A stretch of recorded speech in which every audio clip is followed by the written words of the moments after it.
Setiap tahunnya angka kematian jantung koroner ini di Indonesia ini selalu meningkat. Dari sekian jenis penyakit, jantung masih menjadi penyakit yang paling menakutkan di dunia. Sementara itu di Indonesia, penyakit jantung ini merupakan penyebab kematian nomor 2 setelah stroke. Serangan jantung.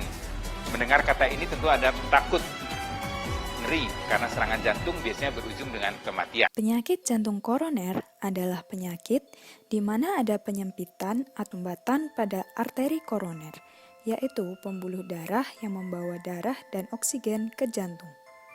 Penyakit jantung koroner biasanya disebabkan oleh aterosklerosis atau bangunan material lemak dan plak di dalam arteri koroner. Penyakit ini dapat menyebabkan nyeri dada, sesak nafas ketika berolahraga, dan serangan jantung.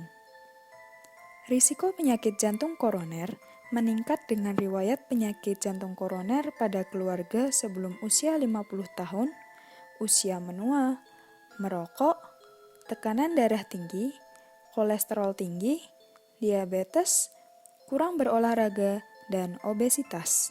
Diketahui, penyakit jantung koroner menyebabkan kematian global sebesar 39%. Sementara menurut data Riskesdas tahun 2013, prevalensi tertinggi untuk penyakit kardiovaskuler di Indonesia adalah penyakit jantung koroner, yakni sebesar 1,5%. Tahukah kamu bahwa penyakit jantung koroner menjadi penyebab utama pembedahan jantung di seluruh dunia? Untuk mengatasi penyakit jantung koroner itu sendiri, dapat dilakukan 2 prosedur pembedahan, yaitu percutaneous transluminal coronary angioplasty dan coronary artery bypass grafting.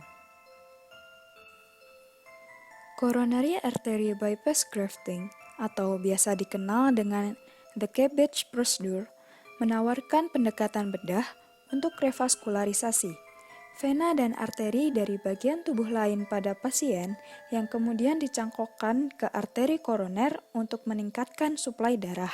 Tindakan operasi ini sangat invasif karena selain melakukan pembedahan pada area jantung, juga dilakukan tindakan pembedahan di bagian tubuh lain untuk mengambil arteri atau vena yang akan dicangkokkan ke jantung.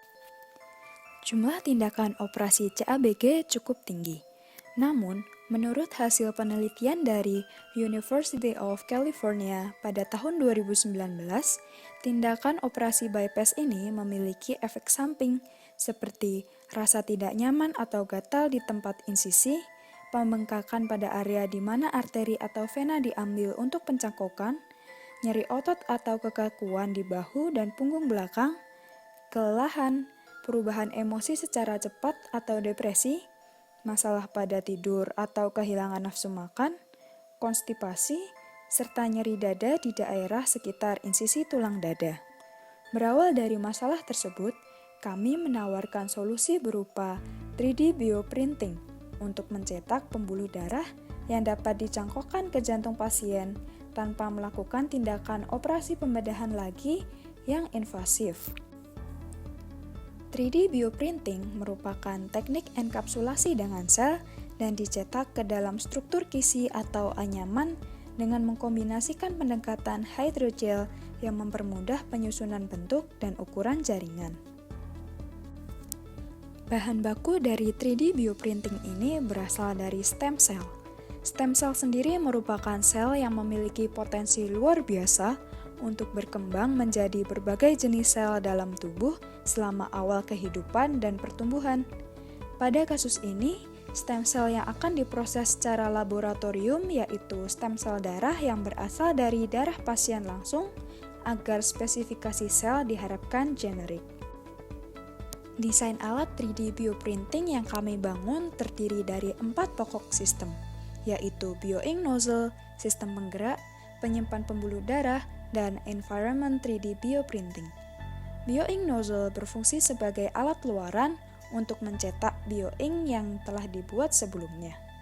Sistem penggerak berfungsi untuk menggerakkan bioink nozzle bergerak sesuai sumbu X, Y, Z agar dapat terbentuk pembuluh darah yang sesuai dengan desain dari pembuluh darah yang akan dicetak.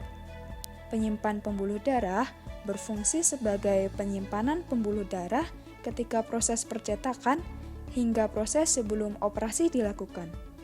Environment 3D bioprinting berfungsi untuk membuat lingkungan percetakan bioprint menjadi lingkungan yang aman dan mendukung proses perkembangan sel. Komponen elektronis terdiri dari microcontroller Arduino Mega, motor stepper dengan motor driver sebagai penggerak, dan sensor LM35 dan LDR untuk mendeteksi lingkungan pada 3D bioprinting. Cara kerja dari 3D bioprinting pembuluh darah ini terdiri dari 4 tahap. Tahap pertama yaitu pengambilan sampel darah pasien sejak pasien masuk perawatan rumah sakit. Tahap selanjutnya yaitu otentifikasi desain pembuluh darah yang akan dibuat. Kemudian, dilakukan tahap penyetakan dengan bioink yang telah jadi. Terakhir, yaitu penyimpanan pembuluh darah sebelum dilakukannya operasi bypass jantung koroner. Setelah proses 3D bioprinting pembuluh darah dapat dilakukan, diharapkan risiko dari operasi bypass jantung dapat berkurang, sehingga pasien dapat memperoleh kesehatan jantung tanpa melakukan 2 kali operasi.